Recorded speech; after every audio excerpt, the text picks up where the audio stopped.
Pyrogens. So what do you know about pyrogens? क्या पता है आपको पायरोजेंस के बारे में? पायरोजेंस क्या है? Pyrogens are fever causing agents. What are pyrogens? Pyrogens are fever causing agents.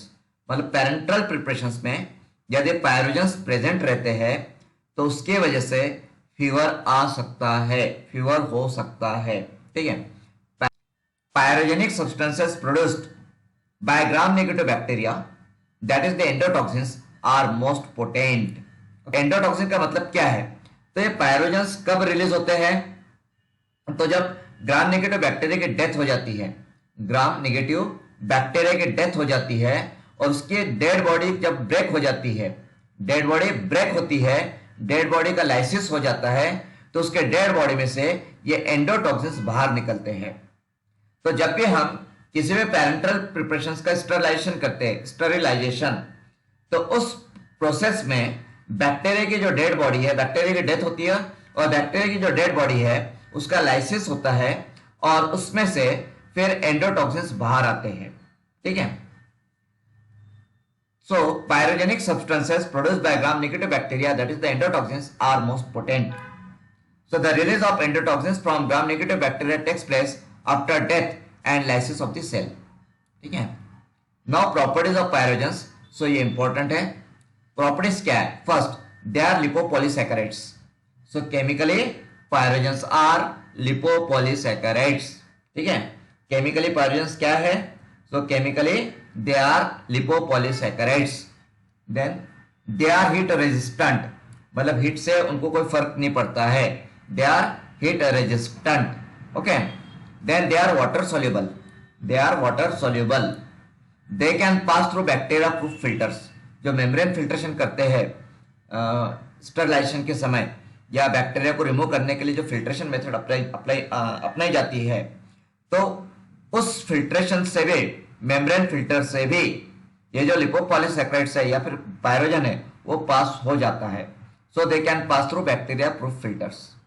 Then they remain unaffected by bactericides. तो हम जो बैक्टीरिसाइड्स या एंटीबैक्टीरियल एजेंट्स यूज करते हैं या माइक्रोबिसाइडल एजेंट्स यूज करते हैं तो उससे इन पे कोई इफेक्ट नहीं होता है। They remain unaffected by bactericides. तो यहाँ पे ये जो प्रॉपर्टीज हम देख रहे हैं पायरोजेंस की, तो न तो उन्हें हम फिल्टर कर सकते हैं और न ही हीट का इस्तेमाल करके उन्हें रिमूव किया जा सकता है और न ही बैक्टीरिसाइड्स का इस्तेमाल करके उन्हें हम मतलब अलग कर सकते हैं। यदि पैरेंटरल प्रिपरेशंस में पायरोजन आ जाता है तो उसे हीट से हम रिमूव नहीं कर सकते हीटिंग करके, न ही फिल्ट्रेशन से रिमूव किया जा सकता है और न ही बैक्टीरिसाइड का इस्तेमाल करके उसे रिमूव किया जा सकता है।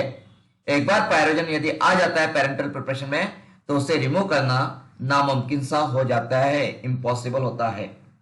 इसीलिए पहले से प्रिकॉशंस लेनी चाहिए ताकि जो ग्राम नेगेटिव बैक्टीरिया है वो पैरेंटल प्रिपरेशन को कंटेमिनेट न कर सके। और ये कब पॉसिबल है? तो ये असेप्टिक टेक्निक को फॉलो करने से पॉसिबल है। असेप्टिक टेक्निक, इसीलिए जितने भी स्टेराइल फॉर्मुलेशंस होते हैं या जो पैरेंटल एंड ऑप्थेल्मिक फॉर्मुलेशंस होते हैं वो असेप्टिक टेक्निक से बनाए जाते हैं। असेप्टिक टेक्निक में इस बात का ध्यान रखा जाता है कि जो हमारा फॉर्मुलेशन है, प्रिपरेशन है, उसमें किसी भी तरह से बैक्टीरियल कंटेमिनेशन न हो सके। ठीक है। Okay. Now test for pyrogens. तो पायरोजेंस के लिए कौन सी टेस्ट की जाती है? Bacterial endotoxin test, rapid test. Okay. So see, test for pyrogens मतलब फॉर्मुलेशन में या प्रिपरेशन में पायरोजेंस है या नहीं, इसके लिए दो तरीके की टेस्ट है। एक टेस्ट है बैक्टीरियल एंडोटॉक्सिन टेस्ट। तो एंडोटॉक्सिन क्या होता है हमने अभी स्टडी किया है। तो बैक्टीरियल एंडोटॉक्सिन टेस्ट होती है, इसी को लाल टेस्ट भी कहा जाता है। LAL test. What is LAL? So LAL is limulus amebocyte lysate. Limulus amebocyte lysate is LAL. Okay. What is LAL? LAL is limulus amebocyte lysate. तो जो बैक्टीरियल एंडोटॉक्सिन टेस्ट होती है, बीईटी शॉर्ट फॉर्म ध्यान रखिए, BET. BET इस तरह से भी पूछा जा सकता है, शॉर्ट फॉर्म ध्यान रखना है। बैक्टीरियल एंडोटॉक्सिन टेस्ट का शॉर्ट फॉर्म क्या है? बीईटी। सो बीईटी को ही लाल टेस्ट भी कहा जाता है और लाल का मतलब है लाइमुलस अमीबोसाइट लाइसेट। तो ये क्या है, लाइमुलस अमीबोसाइट लाइसेट क्या है, what is it? So limulus amebocyte lysate is an aqueous extract of blood cells from the horseshoe crab Limulus polyphemus।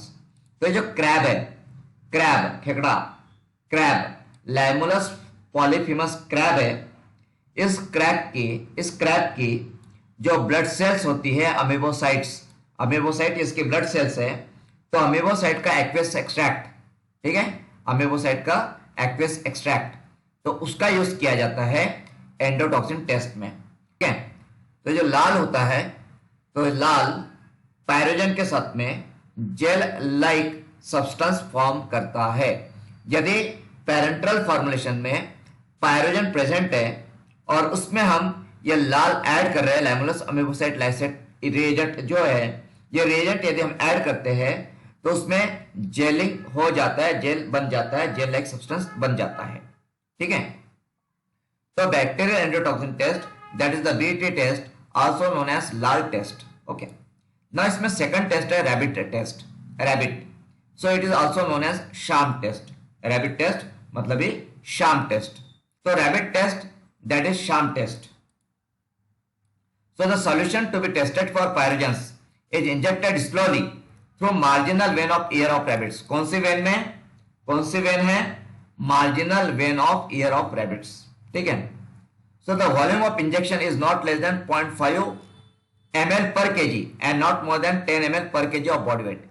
तो वॉल्यूम कितना होना चाहिए इंजेक्शन का, 0.5 ml per kg से कम या 10 ml per kg body weight से ज्यादा नहीं होना चाहिए, ठीक है।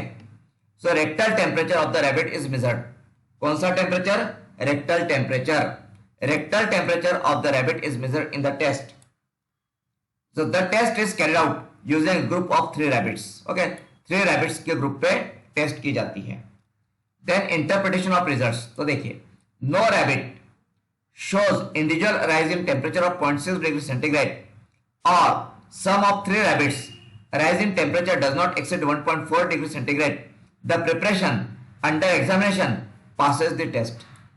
मतलब कोई भी एक रैबिट का रेक्टल टेम्परेचर 0.6 डिग्री सेंटीग्रेड से अगर नहीं बढ़ता है, या फिर टोटल टेम्परेचर तीनों रैबिट्स का 1.4 डिग्री सेंटीग्रेड से ज्यादा नहीं बढ़ता है, तो जो सैंपल है वो पास हो जाता है। Then if the response of any rabbit is more than or equal to 0.6 degree centigrade or sum of 3 rabbits rise in temperature exceeds 1.4 degree centigrade, continue the test using 5 other rabbits। Then if not more than 3 rabbits show individual rise in temperature of 0.6 degree centigrade or sum of 8 rabbits rise in temperature does not exceed 3.7 degree centigrade, the preparation under examination passes the test, ठीक है। तो इसका interpretation है rabbit test का। तो आपको ये test for pyrogens याद रखना है।